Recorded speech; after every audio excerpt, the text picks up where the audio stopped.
Έγιναν κάποια βραβεία στο Σικάγο. Μεγάλα βραβεία τα οποία λέγονται Gabby Awards και βραβεύτηκαν Έλληνες που έχουν διαπρέψει στο εξωτερικό. Να δούμε τι έγινε ακριβώς με το P και με το K, γιατί μόνο αντένα ήταν εκεί. Τι έγινε λοιπόν στα Gabby Awards στο Σικάγο.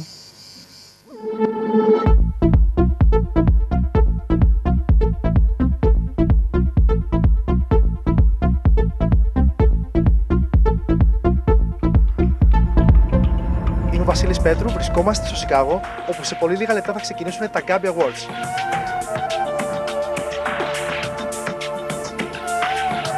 Είστε έτοιμοι? Ξεκινάμε.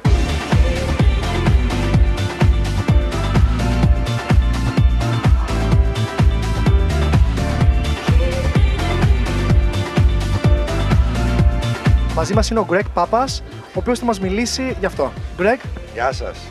Τι κάνεις? Καλά, ευχαριστώ. Θα μας πεις τι ακριβώς είναι τα Gabby Awards. Βεβαίως, τα Gabby Awards είναι τα Oscar της ομογένειας Αμερικής. Το Gabby σημαίνει Greek America's Best and Brightest Stars, δηλαδή τα πιο λαμπερά αστέρια της ελληνοαμερικανικής κοινότητας.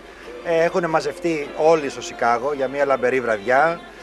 Μια βραδιά που θα τιμήσουμε μεγάλα ονόματα στο καλλιτεχνικό χώρο, στο επιχειρηματικό χώρο, στον ακαδημαϊκό χώρο και σε όλους τους κλάδους που έχουν προκόψει οι Έλληνες της Αμερικής. Κάτι για τους Έλληνες τηλεθεατές του Αντένα. Σας αγαπάμε, ευχαριστούμε που είσαστε στα σπίτια μας. Αυτά.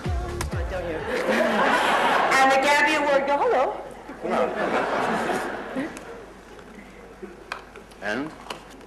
And the Gabby Award goes to Melina Kaelins.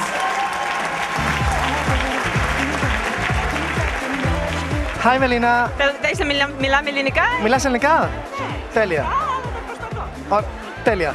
Πώς φάνηκε απόψε η βραδιά? Ήταν το πιο μεγάλο βράδυ για τους Έλληνο-Αμερικάνοι που δεν μπορώ να σκεφτώ. Ήταν πάρα πολύ ωραία και είμαστε τόσο περήφανοι, όχι μόνο αυτοί που κερδίσανε κάτι, αλλά όλοι μας εδώ. Γιατί έχουμε στην καρδιά μας και στη ψυχή μας την αγάπη της Ελλάδας εδώ στην Αμερική. Και αυτό θέλω τόσο πολύ. Εγώ είμαι δεύτερη γενιά, ήρθαν οι γιαγιάδες και οι παππούδες εδώ. Και γι' αυτό τα μιλάω λίγο σπαστά τα ελληνικά, όμως πρέπει να πω. Τα μιλάς τέλεια, συγγνώμη που διακόπτω. Ευχαριστώ. Όλα ήταν υπέροχα. Είναι μια σπουδαία προσπάθεια και εύχομαι να συνεχιστεί.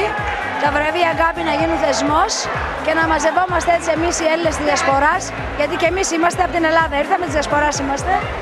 Και να χαιρόμαστε, να είμαστε ευλογημένοι, να είμαστε ευτυχείς, να είμαστε καλά. Ευχαριστώ πάρα πολύ. Ευχαριστώ πάρα πολύ.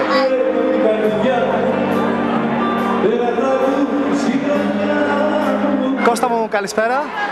Καλησπέρα στο Σικάγο. Πώς είδες την απόψινή βραδιά? Είναι μια υπέροχη προσπάθεια για τα Gabby Awards που γίνονται για πρώτη φορά. Ελπίζω να συνεχίσουν έτσι και να γίνονται ακόμη καλύτερα χρόνο με το χρόνο. Νομίζω ότι είναι ένας θεσμός ο οποίος πρέπει να κρατήσει, γιατί πραγματικά το χρειάζεται ο ελληνισμός στην Αμερική. Πραγματικά είμαστε ενθουσιασμένοι και είναι τιμή μας που είμαστε καλεσμένοι σε αυτό το γεγονός. Hi Nia, hi Alexis, you look great, both of you. Ευχαριστούμε πάρα πολύ. Γεια σας όλοι στην Ελλάδα. Τι κάνετε?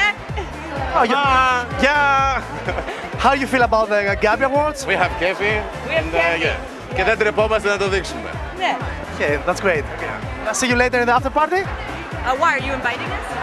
No, you can invite me. I heard the after party is in your hotel room. Yee! All right, it's 10:16. 1016. Yes. Everybody. At the big suite. Yeah. The party, everybody is in room 1016. Bravo. Thank you very much. Free booze. Mr. Kakis, okay, so how you feel about tonight?